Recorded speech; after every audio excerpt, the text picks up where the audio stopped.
यह इमेज इतिहास की एक किताब के पन्ने की है, जिसका शीर्षक अध्याय 2 मध्यकालीन भारत है। इस पेज पर मध्यकालीन भारतीय इतिहास के स्रोतों sources of medieval Indian history के बारे में विस्तार से बताया गया है। इस विषय को मुख्य रूप से 4 भागों में बांटा गया है। 1. ऐतिहासिक अभिलेख हिस्टोरिकल रिकॉर्ड्स।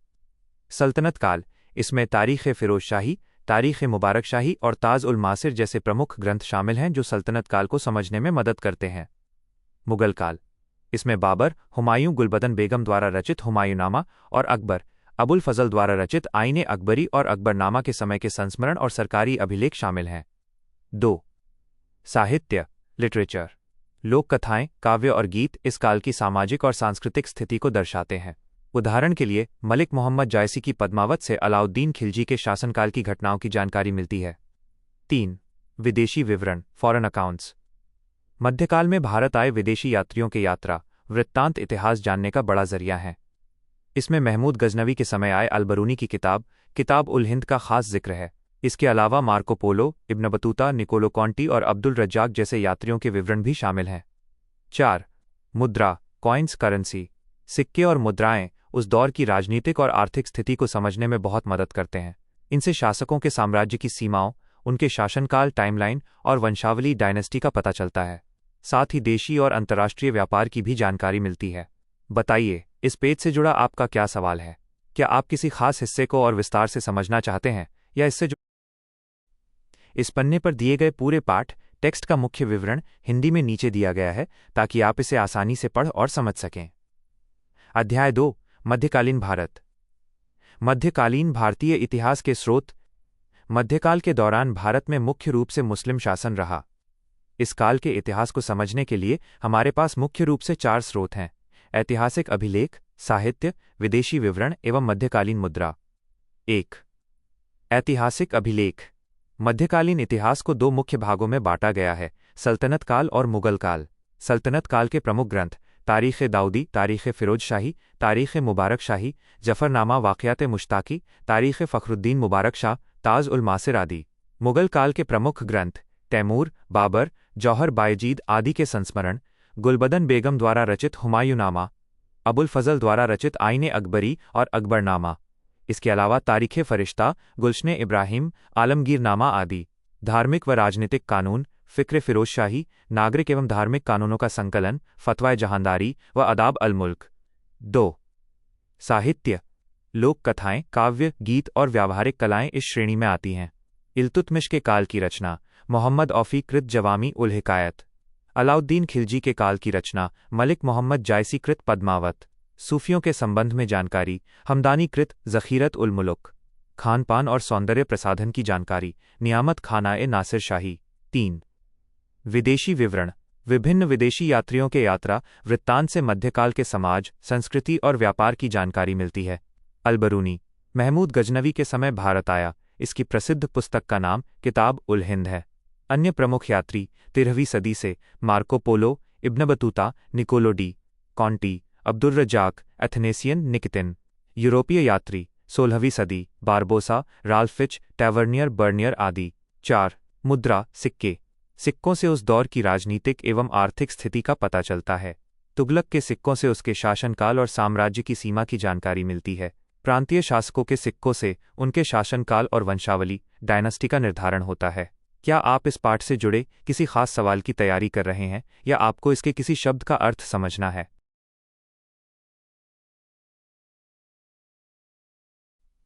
इस पन्ने पर सल्तनत काल के अंतिम राजवंशों तुगलक, सैयद, लोदी के बचे हुए भाग और मुगल साम्राज्य की शुरुआत बाबर और हुमायूं के बारे में महत्वपूर्ण ऐतिहासिक जानकारियां दी गई हैं। पूरे पाठ का मुख्य सार नीचे दिया गया है। तुगलक वंश। फ़िरोज़ शाह तुगलक। निधन 20 मार्च 1351 को सुल्तान मोहम्मद बिन तुगलक की मृत्यु के बाद फ़िरोज़ शाह तुगलक सुल्तान बना। प्रमुख कार्य हांसी और सिरसा में पानी की कमी दूर करने के लिए नहरों का निर्माण उसकी सबसे बड़ी प्रशासनिक उपलब्धि थी। उसने गैर इस्लामी कर समाप्त कर केवल शरीयत सम्मत कर खराज, ज़कात, खुम्स और जजिया लगाए। दासों के लिए विभाग। उसके काल में दासों की संख्या में भारी वृद्धि हुई, जिसके लिए उसने दीवाने बंदगान नामक अलग विभाग बनाया। सैयद वंश 1414-1421 ई। इस वंश की स्थापना खिज़्र खां ने की थी। उसका उत्तराधिकारी मुबारक शाह था, जिसने सबसे पहले शाह की उपाधि धारण की और अपने नाम के सिक्के चलाए। लोदी वंश, प्रथम अफगान साम्राज्य। बहलोल लोदी, इसने पहले अफगान साम्राज्य की नींव रखी और जौनपुर के महमूद शाह शर्की के दिल्ली अधिकार के प्रयास को विफल किया। सिकंदर शाह लोदी 1489 ई में गद्दी पर बैठा। उसने न्याय व्यवस्था और भूमि माप के लिए 30 इंच का सिकंदरी गज चलाया। 1506 ई में उसने आगरा नगर की स्थापना की और वो गुलरुखी उपनाम से कविताएं लिखता था। इब्राहिम लोदी 1517 ई में गद्दी पर बैठा। 20 अप्रैल 1526 को पानीपत के मैदान में बाबर के साथ इसका युद्ध हुआ, जिसमें इसकी हार हुई। मुगल साम्राज्य 1526-1857 ई। बाबर 1526-1530 ई। जन्म फरवरी 1483 ई में फरगना में ज़हीरुद्दीन मोहम्मद बाबर का जन्म हुआ। वो पिता की ओर से तैमूर का 5वां और माता की ओर से चंगेज़ खां का 14वां वंशज था। 1494 ई में पिता की मृत्यु के बाद वह फरगना का शासक बना। 1. पानीपत की पहली लड़ाई 20 अप्रैल 1526। बाबर ने भारत पर 5वीं बार आक्रमण किया। उसके पास 12,000 सैनिक और तोपखाना था, जबकि इब्राहिम लोदी के पास 1 लाख सैनिक और असंख्य हाथी थे। बाबर के घुड़सवारों और तोपखाने के सामने लोदी की सेना टिक नहीं सकी। इब्राहिम लोदी युद्ध में मारा गया, साथ ही ग्वालियर के हिंदू राजा भी मारे गए। इस जीत के बाद दिल्ली और आगरा पर बाबर का अधिकार हो गया। 2. खानवा का युद्ध 17 मार्च 1527। यह युद्ध बाबर और राणा सांगा के बीच हुआ। राणा सांगा का साथ मारवाड़, आमेर, ग्वालियर, अजमेर, हसन खां मेवाती और इब्राहिम लोदी के भाई महमूद लोदी ने दिया था। बाबर ने पानीपत वाली युद्ध रणनीति का उपयोग करके इस युद्ध में भी राणा सांगा के विरुद्ध जीत हासिल की। हुमायूं 1530-1556 ई। बाबर की मृत्यु के बाद 1530 ई में 23 वर्ष की आयु में हुमायूं का राज्याभिषेक हुआ। साम्राज्य का विभाजन। हुमायूं ने अपने भाइयों में राज्यों का बंटवारा किया। कामरान को काबुल, कंधार व पंजाब, अस्करी को संभल और हिंदाल को अलवर की सूबेदारी दी। इतिहास के अनुसार साम्राज्य का ये विभाजन हुमायूं की सबसे बड़ी भूलों में से एक था, जिसके कारण उसे आंतरिक कठिनाइयों का सामना करना पड़ा और बाद में उसके भाइयों ने उसका साथ नहीं दिया। इस पन्ने पर हुमायूं के संघर्षों, उसकी भारत वापसी, शेरशाह सूरी के शुरुआती जीवन और अकबर 1556-1605 ई के शुरुआती शासनकाल व विजयों की जानकारी दी गई है। पूरे पाठ का मुख्य विवरण नीचे दिया गया है। हुमायूं के प्रमुख संघर्ष और उतार चढ़ाव। 1. बहादुर शाह से युद्ध 1535-36। गुजरात के शासक बहादुर शाह ने मालवा 1531 और रायसेन के किले 1532 पर अधिकार कर लिया था। उसने चित्तौड़ पर आक्रमण कर संधि के लिए बाध्य किया। हुमायूं और बहादुर शाह के मध्य सारंगपुर में संघर्ष हुआ, जिसमें पराजित होकर बहादुर शाह मांडू भाग गया। 2. शेर खां, शेरशाह सूरी से संघर्ष। चुनार का घेरा 1537। हुमायूं ने चुनार के किले पर घेरा डाला। शेर खां के पुत्र कुतुब खां ने हुमायूं को लगभग 6 महीने तक रोके रखा। अंततः हुमायूं ने कूटनीति और तोपखाने से इस पर कब्जा किया।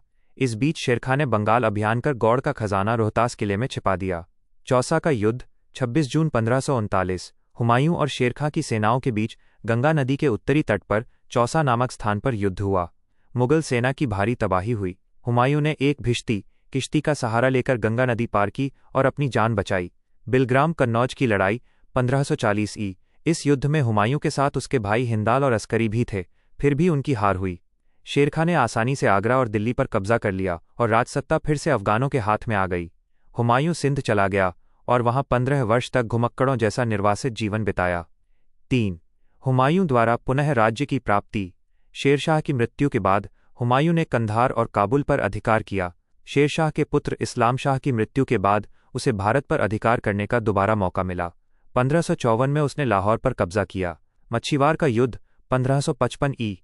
लुधियाना से 19 मील पूर्व में सतलुज नदी के किनारे मच्छीवार स्थान पर हुमायूं और अफगान सरदार नसीब खां व तातार खां के बीच युद्ध हुआ, जिसमें हुमायूं की जीत हुई और संपूर्ण पंजाब मुगलों के अधीन आ गया। सरहिंद का युद्ध 1555 ई। इसमें अफगान सेना का नेतृत्व सुल्तान सिकंदर सूर और मुगल सेना का नेतृत्व बैरम खां ने किया। अफगान पराजित हुए। जुलाई 1555 में हुमायूं दोबारा दिल्ली के तख्त पर बैठा। निधन जनवरी 1556 में दीन पनाह भवन में स्थित पुस्तकालय लाइब्रेरी की सीढ़ियों से गिरने के कारण हुमायूं की मृत्यु हो गई। शेरशाह सूरी 1540-1545 ई। शेर खां का प्रारंभिक नाम फरीद खां था। उसका जन्म 1472 में बजवाड़ा, होशियारपुर में हुआ था। उसके पिता हसन खां जौनपुर के छोटे जमींदार थे। पिता की मृत्यु के बाद फरीद ने सासाराम, खवासपुर और टांडा की जागीरों पर अधिकार कर लिया।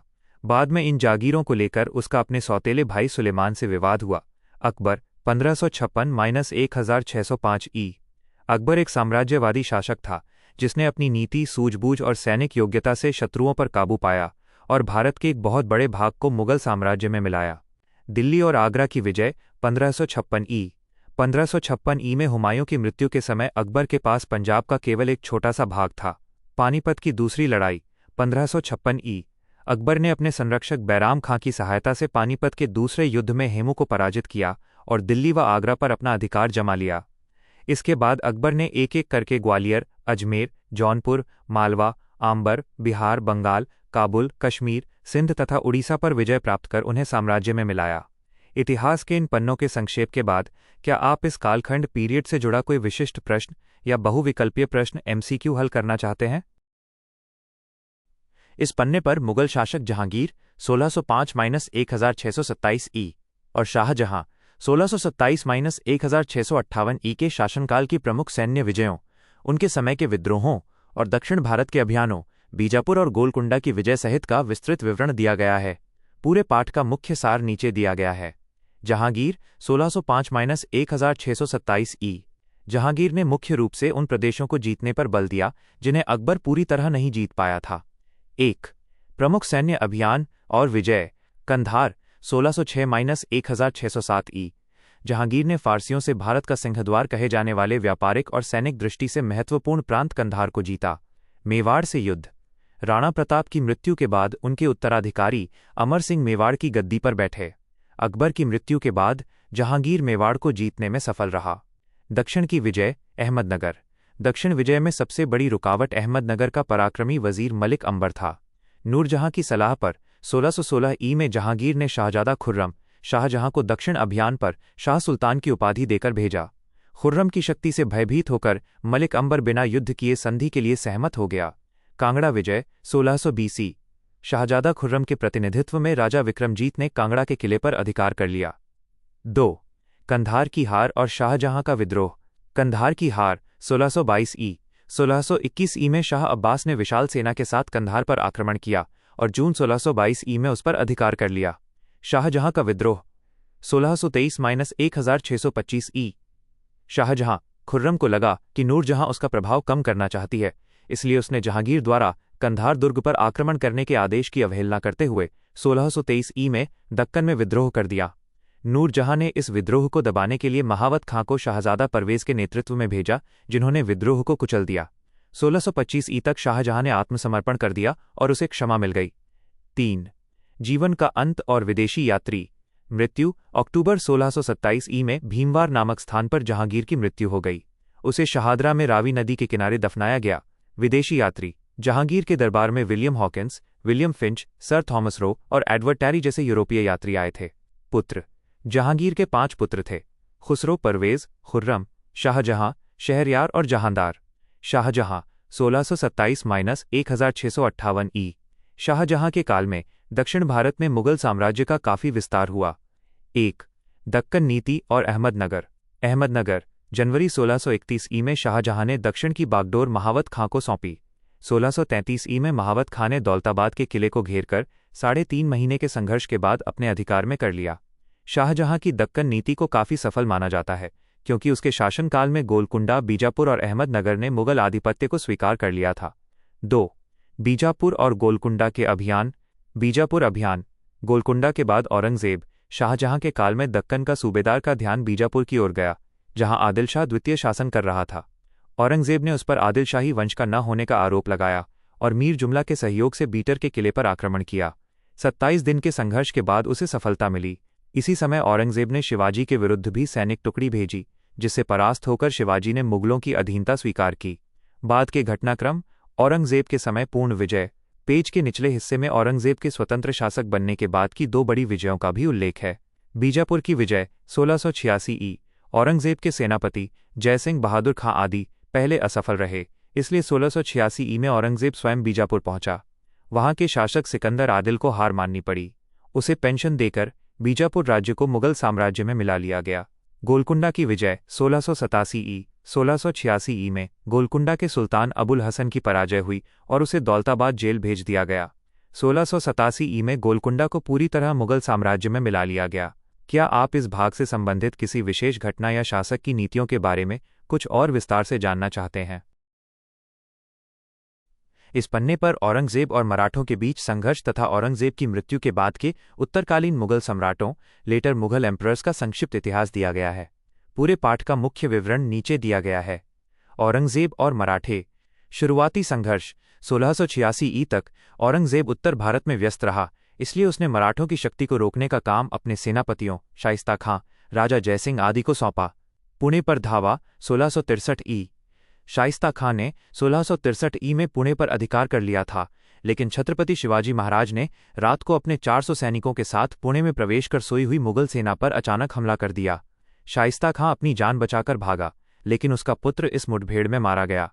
पुरंदर की संधि 1665 ई। इसके बाद औरंगजेब ने राजा जयसिंह को भेजा। जयसिंह ने 1665 ई में शिवाजी महाराज पर पुरंदर की संधि के लिए दबाव डाला, जिसके बाद शिवाजी महाराज ने कुछ शर्तों पर मुगलों की अधीनता स्वीकार की और मुगल दरबार में जाना मान लिया। उत्तरकालीन मुगल सम्राट लेटर मुगल एम्परर्स। 1. बहादुर शाह प्रथम 1707-1712 ई। औरंगजेब की मृत्यु के बाद उसका 65 वर्षीय पुत्र मुअज्जम शाह आलम 1707 में बहादुर शाह के नाम से सम्राट बना। उसने उत्तराधिकार के युद्ध में अपने भाई आजम शाह को 18 जून 1709 को जाजाऊ के युद्ध में पराजित किया, जिसमें आजम शाह मारा गया, और छोटे भाई कामबख्श से भी लड़ाई लड़ी। उसने मारवाड़ के राजा अजीत सिंह को पराजित कर उन्हें 3500 का मनसब एवं महाराज की उपाधि दी। 2. जहांदार शाह 1712-1713 ई। बहादुर शाह की मृत्यु के बाद उसके पुत्रों में संघर्ष हुआ, जिसमें जुल्फिकार खां के सहयोग से जहांदार शाह 29 मार्च 1712 को गद्दी पर बैठा। 3. फर्रुख हसियर 1713-1719 ई। यह 11 जनवरी 1713 को गद्दी पर बैठा। इसने सैयद बंधुओं अब्दुल्ला खां को वजीर और हुसैन अली खां को मीर बख्शी की सहायता से सत्ता पाई। इसके नेतृत्व में मुगल सेना ने 17 दिसंबर 1715 को सिख नेता बंदा सिंह बहादुर को उनके 740 समर्थकों के साथ बंदी बना लिया और बाद में उनकी निर्ममतापूर्वक हत्या कर दी। इसके बाद रफ़ी-उद-दरजात फरवरी-जून 1719 ई सैयद बंधुओं की कठपुतली बनकर गद्दी पर बैठा। 4. मोहम्मद शाह रंगीला 1719-1748 ई। रफ़ी-उद-दरजात की मृत्यु के बाद रोशन अख्तर मोहम्मद शाह के नाम से 28 सितंबर 1719 को गद्दी पर बैठा। प्रशासन के प्रति गैर जिम्मेदार रहने और मदिरा व सुंदर युवतियों के प्रति अत्यधिक झुकाव के कारण इसे रंगीला कहा गया। इसके शासनकाल के दौरान ही मुगल साम्राज्य के 2 बड़े प्रांत स्वतंत्र हो गए, अवध सादत खां बुरहान उल मुल्क के नेतृत्व में और बंगाल तथा बिहार अली वर्दी खां के नेतृत्व में। 5. अहमद शाह 1748-1754 ई। ये 28 अप्रैल 1748 को सम्राट बना। इसने अवध के सूबेदार सफदरजंग को अपना वजीर बनाया। 6. आलमगीर द्वितीय 1754-1759 ई। इसके शासन की वास्तविक शक्ति वजीर गाजी-उद्दीन फिरोज जंग के हाथों में थी, जिसने बाद में बादशाह को पद से हटाकर उनकी हत्या करवा दी। इसी दौर में अहमद शाह अब्दाली ने 1748 से 1759 के बीच भारत के उत्तर पश्चिम क्षेत्रों पर कई बार 1748, 1749, 1752, 1756-57, 1759 आक्रमण किए। 7. शाह आलम द्वितीय 1759-1806 ई। अली गौहर शाह आलम द्वितीय के नाम से दिल्ली के सिंहासन पर बैठा। वह अंग्रेज़ों, मराठों और अपने अमीरों के हाथ की मात्र एक कठपुतली बनकर रह गया था। क्या आप उत्तरकालीन मुगल राजाओं या सैयद बंधुओं, जिन्हें किंग मेकर कहा जाता था, की भूमिका के बारे में कोई विशिष्ट प्रश्न पूछना चाहते हैं? इस पन्ने पर अंतिम मुगल सम्राटों, मुगल साम्राज्य के पतन के कारणों और एक नए राजवंश यानी विजयनगर साम्राज्य 1336-1649 ई की शुरुआत का इतिहास दिया गया है। पूरे पाठ का मुख्य सार नीचे दिया गया है। शाह आलम द्वितीय शेष भाग। बक्सर का युद्ध 1764 ई। इन्होंने बंगाल के मीर कासिम और अवध के शुजाउद्दौला के साथ मिलकर अंग्रेज़ों के खिलाफ बक्सर का युद्ध लड़ा, जिसमें उनकी हार हुई। इलाहाबाद की संधि। इस संधि के तहत शाह आलम द्वितीय ने अंग्रेज़ों को बंगाल एवं बिहार की दीवानी सौंप दी। बदले में अंग्रेज़ों ने बादशाह को 26 लाख रुपए वार्षिक पेंशन और कड़ा प्रदेश दिया। 1772 ई में वे मराठों के संरक्षण में वापस दिल्ली लौटे और 1803 ई में अंग्रेज़ों ने दिल्ली पर पूरी तरह कब्जा कर लिया। अकबर द्वितीय 1806-1837 ई। यह शाह आलम द्वितीय का पुत्र था। इसके शासनकाल में मुगल सत्ता पूरी तरह अंग्रेजों के अधीन आ चुकी थी और बादशाह का अधिकार सिर्फ लाल किले के अंदर तक ही सीमित रह गया था। बहादुर शाह द्वितीय जफर 1837-1857 ई। यह अंतिम मुगल शासक था। 1857 के स्वतंत्रता संग्राम में भाग लेने के कारण अंग्रेजों ने इन्हें बंदी बनाकर रंगून म्यांमार भेज दिया, जहां 1862 ई में इनकी मृत्यु हो गई और मुगल साम्राज्य का पूर्ण पतन हो गया। एक कुशल शायर होने के कारण इन्हें जफर की उपाधि मिली थी। मुगल साम्राज्य के पतन के मुख्य कारण पुस्तक में मुगल साम्राज्य के बिखरने के निम्नलिखित कारण बताए गए हैं। 1. औरंगजेब की नीतियां। उसकी धार्मिक नीति, दक्कन नीति और राजपूत नीति ने साम्राज्य को कमजोर किया। 2. अयोग्य उत्तराधिकारी।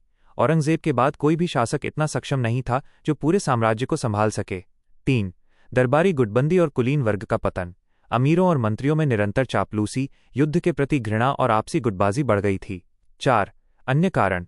उत्तराधिकार के निश्चित नियम का अभाव, दक्कन में मराठों का उत्थान, मनसबदारी व्यवस्था के दोष, नादिर शाह व अहमद शाह अब्दाली के विनाशकारी विदेशी आक्रमण।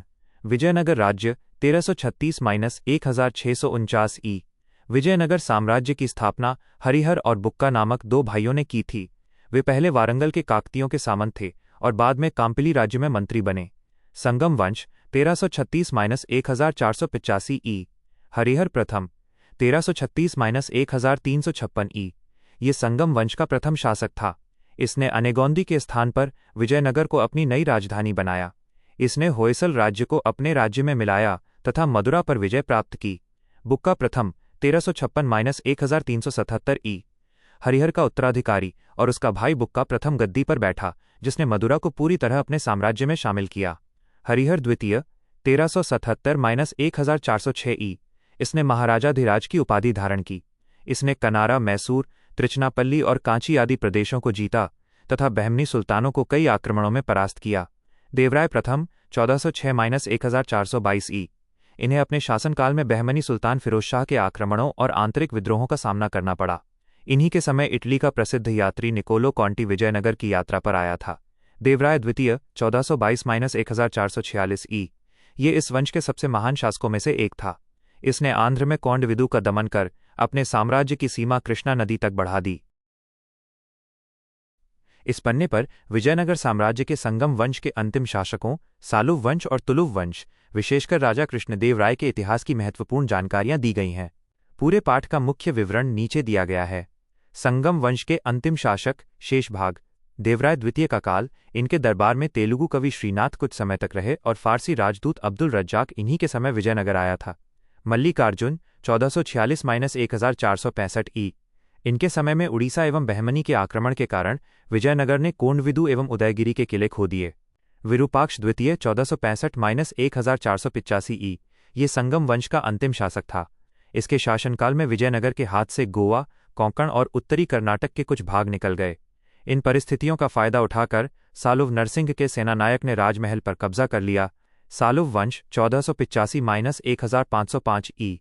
सालुव नरसिंह 1485-1492 ई। इन्होंने विजयनगर में दूसरे राजवंश सालुव वंश की स्थापना की और आंतरिक विद्रोहों को समाप्त करने का प्रयास किया। इम्माडी नरसिंह 1492-1505 ई। सालुव नरसिंह की मृत्यु के बाद उनका अल्पायु पुत्र इम्माडी शासक बना। उसके संरक्षक नरसानायक ने संपूर्ण सत्ता पर अधिकार कर लिया और इम्माडी नरसिंह को पेनुकोंडा के किले में कैद कर दिया। नरसानायक ने रायचूर दोआब के किलों पर अधिकार किया तथा बीजापुर, बीदर, मदुरा और श्रीरंगपट्टम के खिलाफ सफल अभियान किए। तुलुव वंश 1505-1570 ई। वीर नरसिंह 1505-1509 ई। इन्होंने 1505 ई में तुलुव वंश की स्थापना की। इनका पूरा शासनकाल आंतरिक विद्रोहों और बाहरी आक्रमणों से प्रभावित रहा। कृष्णदेव राय 1509-1530 ई। ये वीर नरसिंह के छोटे भाई थे और इनके शासनकाल में विजयनगर ऐश्वर्य एवं शक्ति के चरम उत्कर्ष पर था। सैन्य विजय 1512 ई में इन्होंने बीजापुर के शासक यूसुफ आदिल शाह को परास्त कर रायचूर दोआब, गुलबर्गा और बीदर के किले पर अधिकार किया। साहित्यिक योगदान। वे तेलुगु साहित्य के महान विद्वान थे। उन्होंने प्रसिद्ध ग्रंथ आमुक्तमाल्यद या विष्णुवितीय और वंश चरितावली की रचना की। अष्टदिग्गज। इनके दरबार में तेलुगु साहित्य के 8 सर्वश्रेष्ठ कवि रहते थे, जिन्हें अष्टदिग्गज कहा जाता था। इनमें अल्लसीन पेड्डुना को तेलुगु कविता के पितामह की उपाधि प्राप्त थी।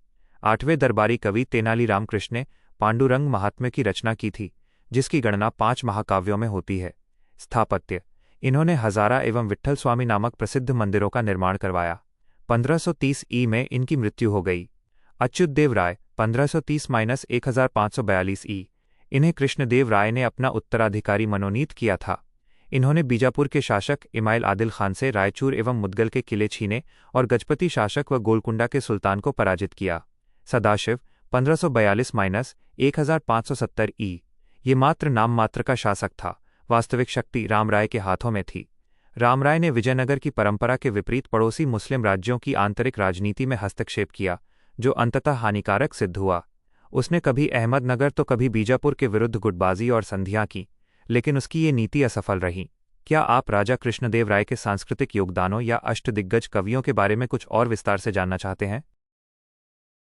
इस पन्ने पर बहमनी राज्य 1347-1527 ई के प्रमुख शासकों और मराठा साम्राज्य के संस्थापक छत्रपति शिवाजी महाराज 1627-1680 ई के शुरुआती जीवन, उनकी सैन्य विजयों और मुगलों के साथ उनके संघर्षों का विवरण दिया गया है। पूरे पाठ का मुख्य सार नीचे दिया गया है। बहमनी राज्य 1347-1527 ई। स्थापना: मोहम्मद बिन तुगलक के शासनकाल के अंतिम वर्षों में 1347 ई में अलाउद्दीन हसन बहमन शाह ने बहमनी राज्य की नींव रखी। मोहम्मद शाह प्रथम 1358-1397 ई। ये बहमन शाह का पुत्र था, जिसकी सबसे बड़ी उपलब्धि विजयनगर और बंगाल पर जीत हासिल करना था। ताजुद्दीन फिरोज शाह 1397-1422 ई। इसने विजयनगर से 3 बार युद्ध किया। 2 बार वह सफल रहा, लेकिन तीसरे युद्ध में पराजित हुआ, जिसके बाद विजयनगर ने बहमनी के दक्षिणी और पूर्वी जिलों पर कब्जा कर लिया। शिहाबुद्दीन अहमद प्रथम 1422-1436 ई। इसने अपनी राजधानी गुलबर्गा से हटाकर बीदर में बनाई और बीदर का नया नाम मोहम्मदाबाद रखा। अलाउद्दीन अहमद द्वितीय 1436-1458 ई। इसे अपने शासनकाल में तेलंगाना, गुजरात, खानदेश, विजयनगर, मालवा और उड़ीसा के गजपति शासकों से संघर्ष करना पड़ा। महमूद शाह 1482-1518 ई।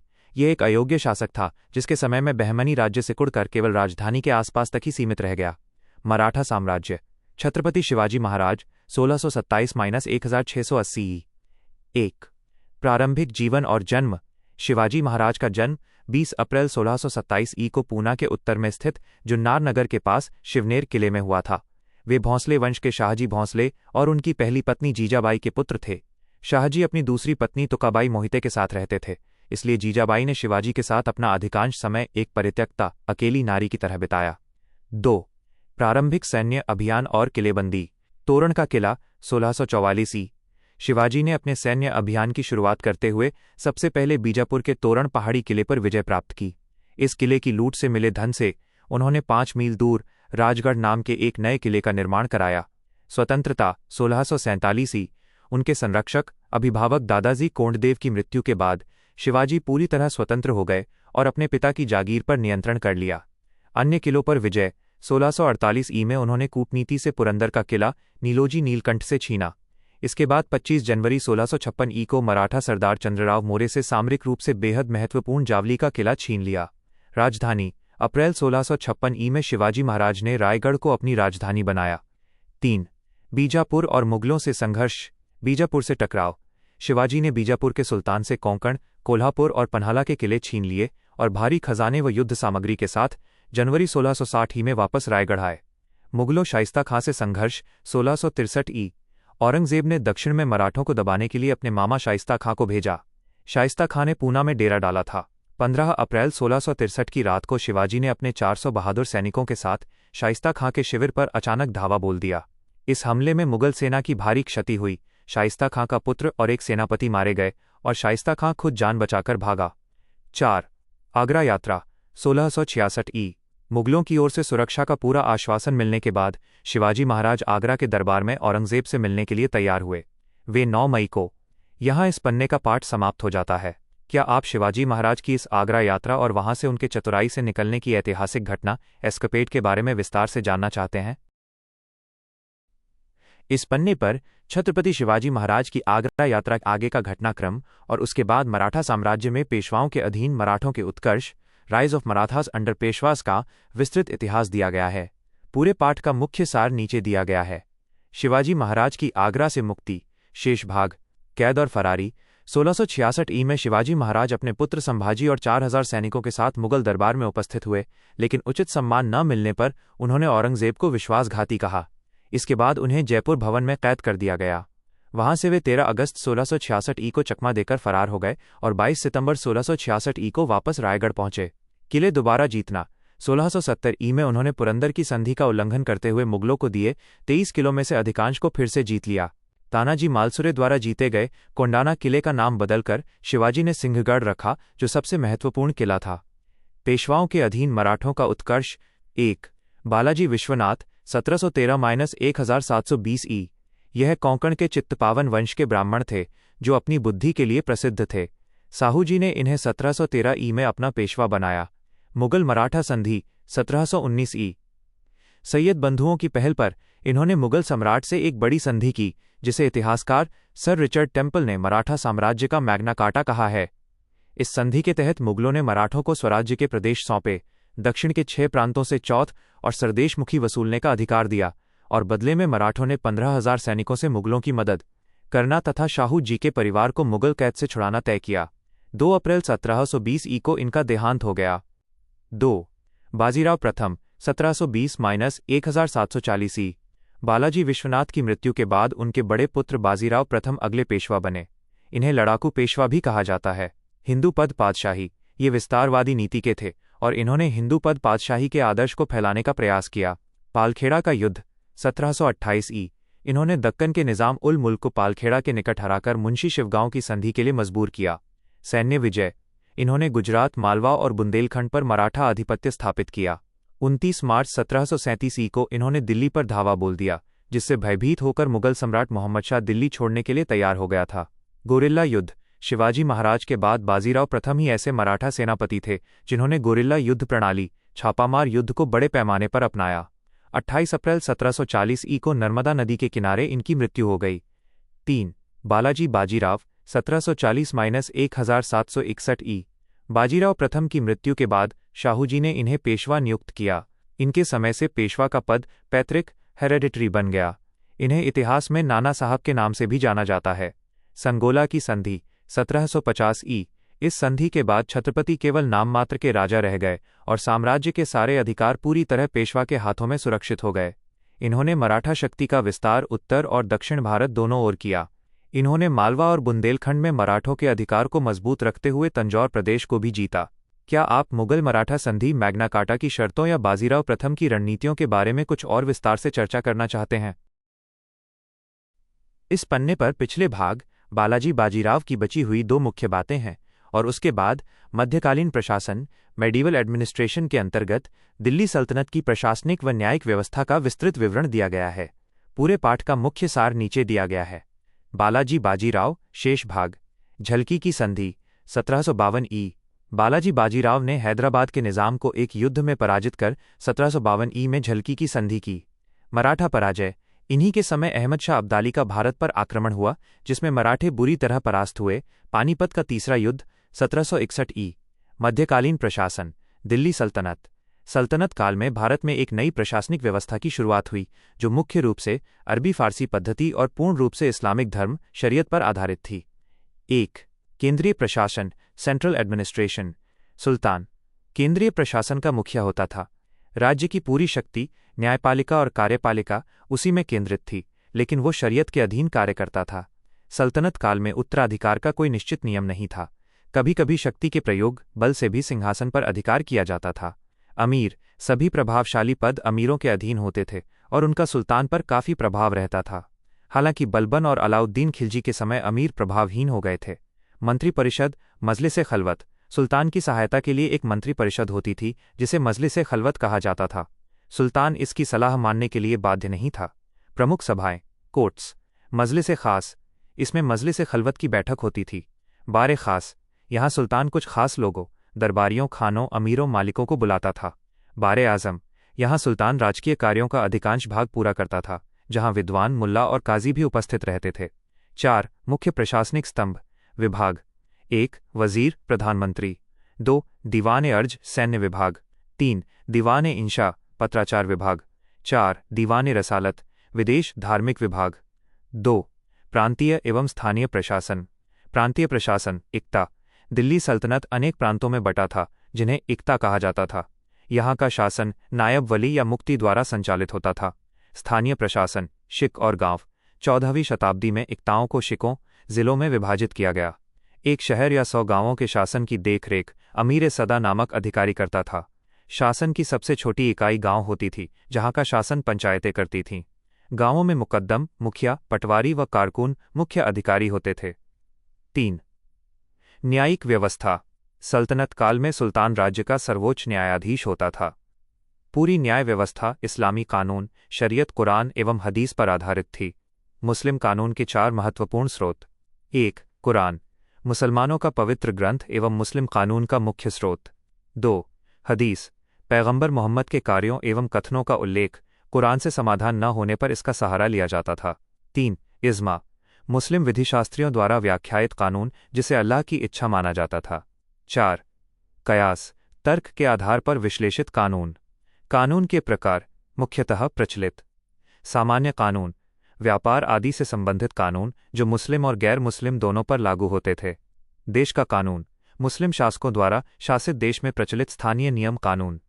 फौजदारी कानून, क्रिमिनल लॉ, ये कानून मुस्लिम एवं गैर मुस्लिम दोनों पर समान रूप से लागू होता था। क्या आप दिल्ली सल्तनत के इन 4 प्रमुख विभागों जैसे दीवाने अर्ज या दीवाने इंशा के कार्यों के बारे में कुछ और विस्तार से समझना चाहते हैं? इस पन्ने पर दिल्ली सल्तनत की वित्त व राजस्व प्रणाली, शेरशाह सूरी के प्रशासनिक प्रबंध, केंद्रीय, प्रांतीय, भूमि और सैनिक सुधार तथा मुगलकालीन प्रशासन की शुरुआत का विस्तृत विवरण दिया गया है। पूरे पाठ का मुख्य सार नीचे दिया गया है। दिल्ली सल्तनत की वित्त व राजस्व प्रणाली, शेष भाग। गैर मुस्लिमों का कानून। हिंदुओं के सामाजिक मामलों में सल्तनत का हस्तक्षेप बहुत कम होता था। उनके मुकदमों का निपटारा पंचायतों में विद्वान पंडित और ब्राह्मण करते थे। वित्त व्यवस्था के स्रोत, यह सुन्नी विधिवक्ताओं की हनीफी शाखा के सिद्धांतों पर आधारित थी। ज़कात, केवल संपन्न मुसलमानों से लिया जाने वाला धार्मिक कर था। उश्र, केवल मुसलमानों से लिया जाने वाला भूमि कर था। खराज, गैर मुस्लिमों से लिया जाने वाला भूमि कर था, जो उपज का 1/3 से आधा भाग तक होता था। खुम्स, ये युद्ध में लूट का धन होता था। राजस्व प्रणालियाँ। बटाई, राज्य सीधे जमीन की पैदावार का हिस्सा लेता था। मुक्ताई, लगान निर्धारण की मिश्रित प्रणाली थी। मसाहत, भूमि की नाप जोख के आधार पर लगान तय करना। इसकी शुरुआत अलाउद्दीन खिलजी ने की थी। शेरशाह का प्रशासकीय प्रबंध। शेरशाह एक निरंकुश शासक था, लेकिन उसने प्रशासन को बहुत सुदृढ़ बनाया। 1. केंद्रीय और प्रांतीय प्रबंध। केंद्रीय प्रबंध, उसने प्रशासन को मुख्य रूप से 4 विभागों में बांटा था: दीवाने विजारत, दीवाने रसालत, दीवाने रसालत और दीवाने इंशा। वह स्वयं हर विभाग की देखरेख करता था। प्रांतीय प्रबंध सरकार। शेरशाह ने अपने राज्य को 47 सरकारों, जिलों में बांट रखा था। सरकार का मुख्य अधिकारी मुख्य शिकदार, शांति व्यवस्था के लिए, और दूसरा अधिकारी मुख्य मुंसिफ, न्याय के लिए होता था। सरकार के नीचे परगने होते थे, जिनमें शिकदार, मुंसिफ, अमीन आदि अधिकारी होते थे।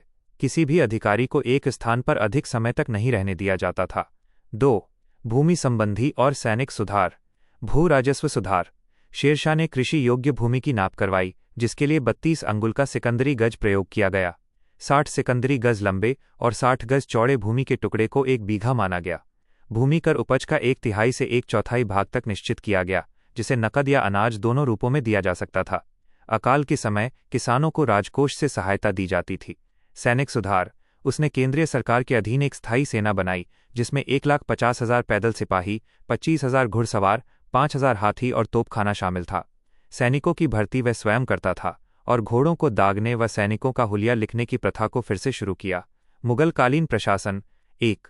जानकारी के स्रोत। मुगल प्रशासन की जानकारी आईने अकबरी, दस्तूर उल अमल, अकबरनामा, इकबालनामा, तबकाते अकबरी, पादशाहनामा, जहांगीरी, मुंतखाब उल तवारिक जैसी कृतियों से मिलती है।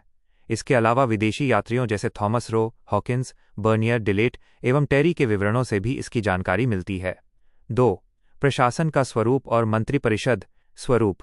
मुगलकालीन शासन व्यवस्था अत्यधिक केंद्रीकृत नौकरशाही व्यवस्था थी, जिसमें भारतीय और विदेशी, फारसी अरबी तत्वों का मिश्रण था। मंत्रिपरिषद। विजारत। सम्राट की सहायता के लिए एक मंत्रिपरिषद होती थी, जिसे विजारत कहा जाता था। बाबर के समय वजीर का पद बहुत महत्वपूर्ण था, लेकिन बाद में यह महत्वहीन हो गया। वकील। वकील मुतलक, यह मंत्रिपरिषद के अध्यक्ष के रूप में कार्य करता था, जिसे मंत्रियों को नियुक्त करने एवं पदमुक्त करने का अधिकार होता था। क्या आप शेरशाह सूरी की सरकार और परगना व्यवस्था या मुगल काल के वकील मुतलक पद के बारे में कुछ और विस्तार से समझना चाहते हैं?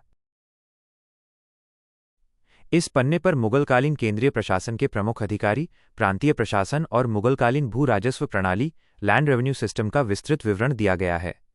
पूरे पाठ का मुख्य सार नीचे दिया गया है। 1. मुख्य केंद्रीय अधिकारी और उनके विभाग। दीवान वजीरात कुल। अकबर ने वकील के पद के महत्व को कम करने के लिए अपने शासनकाल के 8वें वर्ष में इस नए पद की स्थापना की, जिसका मुख्य कार्य राजस्व, रेवेन्यू एवं वित्तीय मामलों का प्रबंध करना था। बाद में वकील के कर्तव्यों को दीवान, मीर बख्शी, सद्र, उस-सद्र एवं मीर सामन में विभाजित कर दिया गया। दीवान या वजीर, फारसी मूल का ये पद राजस्व एवं वित्तीय विभाग का नियंत्रण करता था। इसके नियंत्रण में कई मुख्य विभाग काम करते थे। दीवान खालिसा, खालिसा भूमि के लिए। दीवान तन, नकद तनख्वाहों के लिए। दीवान तवजी, सैन्य लेखा जोखा। दीवान जागीर, राजस्व के कार्यों के लिए दी जाने वाली जागीर। दीवान बयुतात, मीर सामन के विभाग का लेखा जोखा। दीवान सादात, धार्मिक मामलों का लेखा जोखा। मीर बख्शी, इसके पास दीवान आरिज के समस्त अधिकार होते थे। मीर बख्शी द्वारा सरत नाम के पत्र पर हस्ताक्षर करने के बाद ही सेना को हर महीने का वेतन मिल पाता था। सद्र, उस सद्र या सुदूर, यह धार्मिक मामलों, धार्मिक धन संपत्ति एवं दान विभाग का प्रधान होता था। शरीयत की रक्षा करना इसका मुख्य कर्तव्य था। मीर सामन, सम्राट के घरेलू विभागों का प्रधान होता था, जो सम्राट के दैनिक व्यय, भोजन एवं भंडार का निरीक्षण करता था। 2. प्रांतीय प्रशासन, प्रोविंशियल एडमिनिस्ट्रेशन। एन्क्रिप्टेड योजक चिन्ह tbn3.gstatic.com का लिंक। अकबर का योगदान। अकबर के शासनकाल में प्रांतीय प्रशासन को सर्वप्रथम एक नया आधार दिया गया। अकबर के समय सूबों प्रोविंसेस की कुल संख्या 15 थी।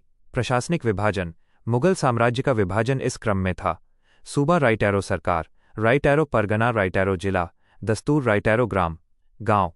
प्रशासन की सबसे छोटी इकाई गांव होती थी, जिसे मावदा या डीह भी कहते थे। मावदा के अंतर्गत छोटी छोटी बस्तियों को नागला कहा जाता था। चकला। शाहजहां ने अपने शासनकाल में सरकार और परगना के मध्य चकला नाम की एक नई इकाई की स्थापना की थी। 3. मुगलकालीन भू राजस्व प्रणाली। मुगलकाल के राजस्व के स्रोत मुख्यतः 2 भागों में बटे थे: केंद्रीय एवं स्थानीय। केंद्रीय आय के महत्वपूर्ण स्रोतों में भू राजस्व, चुंगी, टंकसाल, उपहार, नमक कर आदि शामिल थे, जिनमें भू राजस्व सर्वाधिक महत्वपूर्ण स्रोत था। भूमि के विभाजन के आधार पर मुगल साम्राज्य की समस्त भूमि को 3 भागों में बांटा गया था। 1. खालिसा भूमि। यह प्रत्यक्ष, डायरेक्ट रूप से बादशाह के अधिकार क्षेत्र में रहने वाली भूमि थी, जिससे प्राप्त आय सीधे शाही कोष, रॉयल ट्रेजरी में जमा होती थी। इस आय का उपयोग व्यक्तिगत खर्च, शाही परिवार, राजा के अंगरक्षक और निजी सैनिकों पर किया जाता था। संपूर्ण साम्राज्य का लगभग 20% क्षेत्र खालिसा भूमि के अंतर्गत आता था। 2. जागीर भूमि। यह भूमि राज्य के प्रमुख कर्मचारियों को उनकी तनख्वाह के बदले दी जाती थी। जब इस भूमि का केंद्र के निरीक्षण में हस्तांतरण होता था, तब इसे पायबाकी कहा जाता था। साम्राज्य की अधिकांश भूमि इसी श्रेणी में थी। 3. स्यूरगल व मदद ए माश। यह भूमि अनुदान, चैरिटी के रूप में धार्मिक प्रवृत्ति के व्यक्तियों को दी जाती थी, जो मुख्यतः अनुत्पादक होती थी। इस भूमि को मिल्क भी कहा जाता था। 4. राजस्व व्यवस्था के अन्य महत्वपूर्ण तथ्य।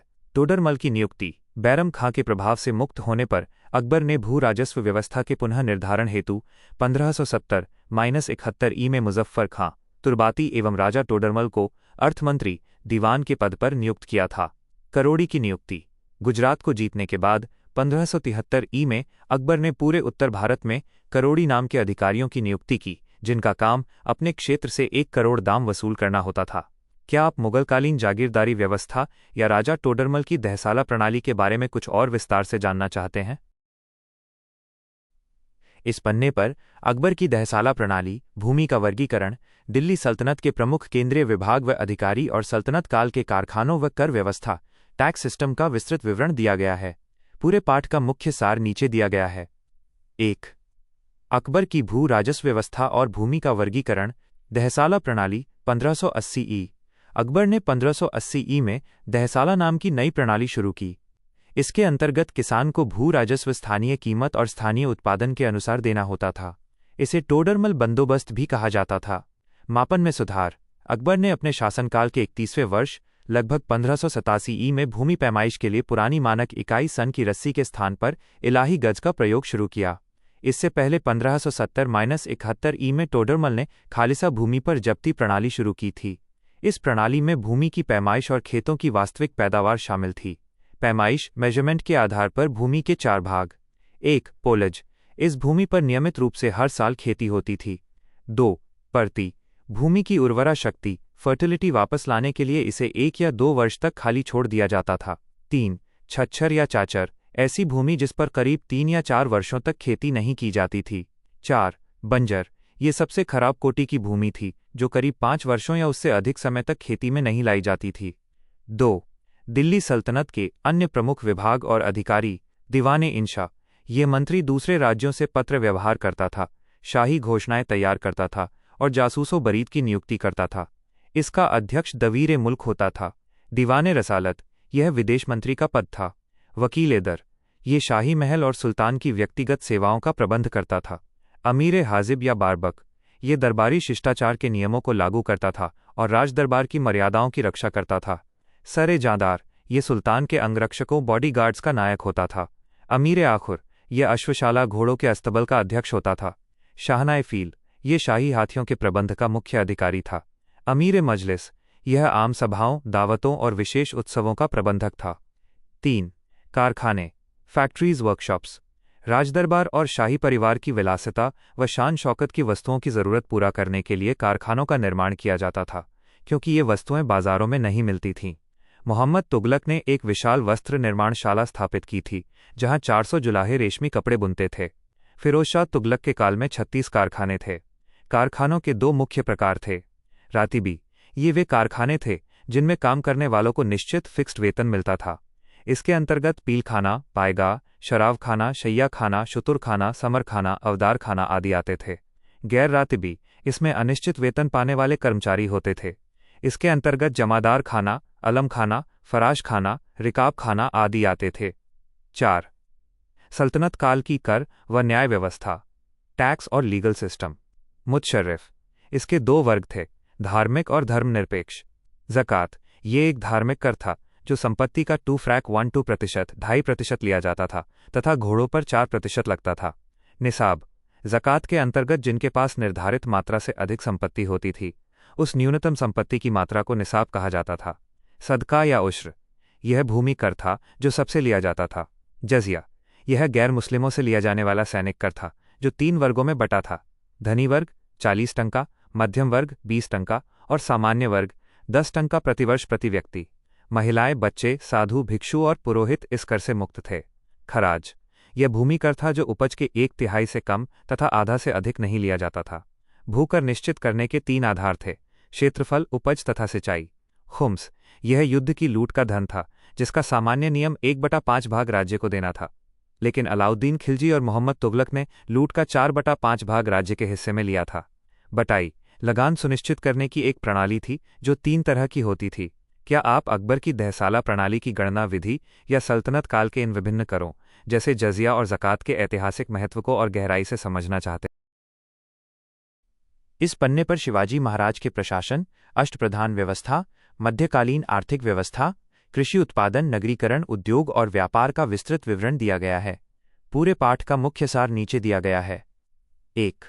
शिवाजी का प्रशासन, मराठा एडमिनिस्ट्रेशन। प्रभाव, शिवाजी महाराज की प्रशासनिक व्यवस्था का आधार दक्षिणी राज्यों और मुगलों की शासन पद्धति से प्रभावित था।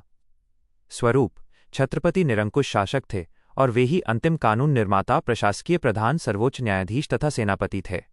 अष्टप्रधान, 8 मंत्री, प्रशासन के वास्तविक संचालन के लिए 8 मंत्रियों की एक परिषद थी जो छत्रपति के परामर्शदाता एडवाइजर्स के रूप में कार्य करती थी। 1. पेशवा, संपूर्ण शासन की देखरेख करना और छत्रपति की अनुपस्थिति में शासन संभालना। वो सरकारी पत्रों और दस्तावेजों पर छत्रपति के नीचे अपनी मुहर लगाता था। 2. अमात्य, वित्त एवं राजस्व की व्यवस्था करना तथा आय व्यय के लेखों की जांच करना। 3. वाक्यान्विश अथवा मंत्री, छत्रपति के दैनिक कार्यों तथा दरबार की कार्यवाहियों का विवरण रखना। 4. सचिव, छत्रपति का राजकीय, सरकारी पत्र व्यवहार करना और परगनों के हिसाब की जांच करना। 5. सुमंत, विदेशों से संबंध स्थापित करना, विदेश मंत्री। 6. सेनापति, सरे नौबत, सेना की भर्ती, रसद सप्लाई और संगठन का प्रबंध करना। 7. पंडित राव, विद्वानों और धार्मिक कार्यों को दिए जाने वाले अनुदानों की व्यवस्था करना। 8. न्यायाधीश, छत्रपति के बाद राज्य का मुख्य न्यायाधीश, जो सभी दीवानी और फौजदारी मुकदमों के निर्णय का दायित्व संभालता था। सैन्य अनिवार्यता, अष्टप्रधान में अंतिम 2 पंडित राव व न्यायाधीश को छोड़कर बाकी सभी मंत्रियों को जरूरत पड़ने पर सैनिक नेतृत्व संभालना पड़ता था। अन्य प्रशासनिक तथ्य। चिटनिस, यह पत्राचार लिपिक कॉरेस्पॉन्डेंस क्लर्क का एक महत्वपूर्ण पद था। प्रांतीय विभाजन, शिवाजी ने अपने राज्य को 4 प्रांतों में विभाजित किया था, जहां प्रत्येक प्रांत एक राज्य प्रतिनिधि के अधीन था। प्रांतों को परगनों या तालुकों में और परगनों को तरफ तथा मौजे गांवों में बांटा गया था। जागीर प्रथा का अंततः उन्होंने जागीर प्रथा समाप्त कर दी और अधिकारियों को नकद वेतन देना शुरू किया। 2. मध्यकालीन आर्थिक व्यवस्था, मेडिवल इकोनॉमी। क. कृषि उत्पादन एवं ग्राम अर्थव्यवस्था। आय का स्रोत, सल्तनत काल में राज्य की सर्वाधिक आय कृषि से होती थी। गांवों में मुकद्दम, मुखिया, खत, चौधरी आदि बिचौलिए होते थे, जिन्हें अलाउद्दीन खिलजी ने नियंत्रित किया था। फसलें, आईने अकबरी में रबी की 16 तथा खरीफ की 25 फसलों की सूची मिलती है, जिनमें गेहूं, चावल, बाजरा, चना और दाल प्रमुख फसलें थीं। नई फसलें और सिंचाई, भारत में सबसे पहले पुर्तगालियों ने 1604 ई में तंबाकू तथा मक्का की उपज प्रारंभ करवाई। आगरा के पास बयाना और गुजरात के सरखेज में अच्छी किस्म की नील प्राप्त होती थी। सिंचाई के लिए नहरों तथा रहट, पर्शियन व्हील का प्रयोग होता था। कृषक वर्ग, मुगल काल में किसान 3 वर्गों में बटे थे। खुदकाश्त, जिनके पास अपनी भूमि होती थी और उसी गांव में रहते थे। पाहीकाश्त और मुजारियन, खुदकाश्त किसानों को भूमि बटाई पर देने या बेचने का अधिकार था। ख. नगरीकरण, अर्बनाइजेशन, तुर्क शासन की स्थापना के बाद भारत में नगरीकरण की प्रक्रिया तेज हुई और शहरी आबादी बढ़ी। मुल्तान, खंबात, देवल, बनारस, देवगिरी और अनहिलवाड़ प्रमुख व्यापारिक केंद्र थे। इसके अतिरिक्त दिल्ली, आगरा, लाहौर, अमृतसर, ढाका और चुनार भी मुगल काल के प्रसिद्ध नगर थे। ग. उद्योग, प्रौद्योगिकी एवं व्यापार, तकनीकी विकास। रहट का पहला उल्लेख बाबरनामा में मिलता है। चरखे का उद्भव पूर्व मध्यकाल में हुआ और रेशम के कीड़े पालने की प्रथा सल्तनत काल में प्रचलित हुई। सल्तनत काल में ही कागज और समय सूचक यंत्रों, क्लॉक्स, टाइम पीसेस का आविष्कार हुआ। प्रमुख उद्योग, विजयनगर में स्वर्णकार, लोहार, पीतल का काम करने वाले, मूर्तिकार, जुलाहे और बढ़ई जैसे शिल्पकारों के उद्योग बहुत विकसित थे। मुगल काल में सूती वस्त्र उद्योग और जलयान निर्माण, शिप बिल्डिंग का काम बहुत उन्नत था। ऊनी वस्त्रों के लिए अमृतसर, इत्र व गुलाब जल के लिए जौनपुर व गुजरात तथा हीरा उत्पादन के लिए गोलकुंडा व छोटा नागपुर की खानें प्रसिद्ध थीं। व्यापार तथा वाणिज्य, मध्यकाल में व्यापारिक वस्तुओं पर कर लगाने के लिए देश भर में चौकियां स्थापित की गई थीं। पश्चिमोत्तर, नॉर्थ वेस्ट भारत में मुल्तान व्यापारिक केंद्र के रूप में सबसे अधिक प्रसिद्ध था। क्या आप शिवाजी महाराज की अष्टप्रधान व्यवस्था की तुलना विजयनगर या मुगलों के केंद्रीय मंत्रियों से करना चाहते हैं, या फिर मध्यकालीन कृषि तकनीकों जैसे रहट के बारे में और जानना चाहते हैं? इस पन्ने पर मध्यकालीन व्यापार, हुंडी व बीमा व्यवस्था, मुद्रा प्रणाली, कॉइन्स और करेंसी सिस्टम और सामाजिक व धार्मिक आंदोलन के अंतर्गत सूफीवाद, सूफिज्म का विस्तृत विवरण दिया गया है। पूरे पाठ का मुख्य सार नीचे दिया गया है। 1. मध्यकालीन व्यापार और वाणिज्य। बंदरगाह और व्यापारिक केंद्र। खंबात एक अंतर्राष्ट्रीय बंदरगाह था जहां प्रतिवर्ष 300 जहाज आते थे। देवगिरी रत्नों के व्यापार के लिए, बंगाल चावल एवं रेशम के लिए और खंबात व बनारस वस्त्र निर्यात के लिए प्रसिद्ध थे। आयात निर्यात, भारत से सूती वस्त्र, लोहा, मसाले, शक्कर, नील और जड़ी बूटियां निर्यात की जाती थीं, जबकि सोना, चांदी, कच्चा रेशम, तंबाकू और घोड़ों का आयात होता था। व्यापारी और चुंगी। थोक व्यापारियों को बोहरा, मोदी, सेठ और खुदरा व्यापारियों को वनिक कहा जाता था। मुगल काल में चुंगी की दर 2.12% 2.5% थी, जो जहांगीर के काल में घटकर 3.12% 3.5% हो गई थी। व्यापारिक मार्ग, उत्तर पश्चिम में निर्यात के लिए 2 स्थल मार्ग प्रसिद्ध थे, लाहौर से काबुल और मुल्तान से कंधार। 2. हुंडी और बीमा व्यवस्था। हुंडी, बिल ऑफ एक्सचेंज, मुगल काल में हुंडी विनिमय एक्सचेंज का मुख्य माध्यम थी।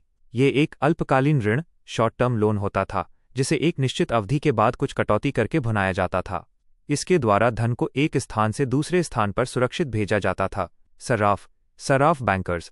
सर्राफ एक निजी बैंक की तरह काम करते थे, जो रुपयों के लेन देन के विशेषज्ञ होते थे। हुंडी जारी करने के लिए वे कमीशन लेते थे और रुपयों की सुरक्षा की गारंटी देते थे। माल को एक स्थान से दूसरे स्थान पर ले जाते समय बीमा करने का काम भी सर्राफ ही करते थे। ददनी प्रथा। 18वीं सदी में बंगाल में ऋण प्रदान करने की ददनी प्रथा शुरू हुई, जो एक प्रकार की अग्रिम पेशगी, एडवांस पेमेंट होती थी। इसके तहत दस्तकारों आर्टिजान्स को एडवांस देकर एक करार अग्रीमेंट कर लिया जाता था। यह प्रथा गुजरात में भी कायम थी। 3. मध्यकालीन मुद्रा प्रणाली करेंसी सिस्टम। सल्तनत काल। इल्तुतमिश पहला सुल्तान था जिसने शुद्ध अरबी सिक्के चलाए। उसने चांदी का टंका और तांबे का जीतल शुरू किया। मोहम्मद बिन तुगलक ने अदली 140 ग्रेन का सिक्का चलाया। फिरोज तुगलक ने अद्धा तथा बिख नामक सिक्के चलवाए। विजयनगर साम्राज्य। यहाँ का सर्वाधिक प्रसिद्ध स्वर्ण सिक्का वराह था, जिसे हूण, पैगोडा या परदोज भी कहा जाता था। सोने के छोटे सिक्कों को फणम तथा तांबे के सिक्कों को प्रताप कहा जाता था। शेरशाह सूरी। इसने चांदी का रुपया 180 ग्रेन तथा तांबे का दाम चलाया। उसके काल में 23 टंकसालें मिंट्स थीं। मुगल काल। बाबर ने काबुल में शाहरुख तथा कंधार में बाबरी नामक चांदी के सिक्के चलाए। अकबर ने सोने की मोहर चलाई जो 10 रुपये के बराबर थी। उसने सोने का इलाही सिक्का 10 रुपये मूल्य और चांदी का जलाली सिक्का भी जारी किया। 1 रुपये में 40 दाम मिलते थे। जहांगीर ने निसार और शाहजहां ने आना रुपये व दाम के बीच का सिक्का जारी किया। 4. सामाजिक व धार्मिक आंदोलन सूफीवाद सूफिज्म। इनक्रिप्टेड योजक चिन्ह tbn2.g static.com का लिंक। उत्पत्ति। सूफी शब्द की उत्पत्ति अरबी शब्द सूफ ऊन से हुई है, जो ऊनी वस्त्र का सूचक है जिसे प्रारंभिक सूफी लोग पहनते थे। कुछ लोग इसकी उत्पत्ति सफ़ा आचार व्यवहार की पवित्रता से भी मानते हैं। विचारधारा। सूफी विचारक इस्लाम का अनुसरण करते थे, परंतु वे कर्मकांडों के विरोधी थे और उन्होंने सौंदर्य व संगीत क्षमा को अधिक महत्व दिया। वे गुरु पीर को ईश्वर प्राप्ति के मार्ग का पथ प्रदर्शक मानते थे और भौतिक सुख विलास से दूर सरल जीवन जीते थे। उदय का कारण। सल्तनत काल में उलेमा धर्मवेत्ता वर्ग में कट्टपंथिता बढ़ रही थी। सूफियों ने उलेमाओं की इस प्रधानता को चुनौती दी और उनके महत्व को नकारा। प्रमुख संत और सिद्धांत। प्रारंभिक सूफियों में रबिया और मंसूर बिन हलाज 10वीं सदी महत्वपूर्ण हैं। मंसूर हलाज ने स्वयं को अनलहक मैं ही सत्य हूँ, अहम ब्रह्मास्मि घोषित किया था। इब्नुल अरबी द्वारा दिए गए सिद्धांत वहादत उल वजूद एकेश्वरवाद सर्वेश्वरवाद का उलेमाओं ने जमकर विरोध किया था। भारत में आगमन। भारत में इस आंदोलन का आरंभ दिल्ली सल्तनत से पूर्व ही हो चुका था। 11वीं और 12वीं शताब्दी में लाहौर एवं मुल्तान में कई सूफी संतों का जमावड़ा हुआ। जो लोग सूफी संतों से शिष्यता ग्रहण करते थे उन्हें मुरीद कहा जाता था। क्या आप विजयनगर के वराह और शेरशाह के रुपये के ऐतिहासिक महत्व के बारे में कुछ और जानना चाहते हैं, या भारत में सूफी सिलसिलों जैसे चिश्ती या सोहरावर्दी के बारे में विस्तार? इस पन्ने पर पिछले भाग सूफीवाद का शेष विवरण, चिश्ती और सोहरावर्दी सिलसिले, भक्ति संप्रदाय भक्ति मूवमेंट और शैव संप्रदाय शाइविज्म व उसकी शाखाओं का विस्तृत विवरण दिया गया है। पूरे पाठ का मुख्य सार नीचे दिया गया है। 1. सूफीवाद शेष भाग व उसके प्रमुख सिलसिले। खानकाह व मठ। सूफी संत जिन आश्रमों में निवास करते थे उन्हें खानकाह या मठ कहा जाता था। परमानंद की अवस्थाएं। एक सूफी को परमपद पाने से पहले तौबा पश्चाताप, वज़ा संयम, तवाकुल प्रतीक्षा, जुहद भक्ति, फ़क्र निर्धनता, सब्र संतोष, रिजा आत्मसमर्पण, शुक आभार, खौफ डर, रज़ा उम्मीद जैसी अवस्थाओं से गुजरना पड़ता था। भाषा। सूफी संतों ने जनसाधारण की भाषा में प्रचार किया, जिससे हिंदी उर्दू और अन्य प्रांतीय भाषाओं का विकास हुआ। क. चिश्ती सिलसिला। स्थापना।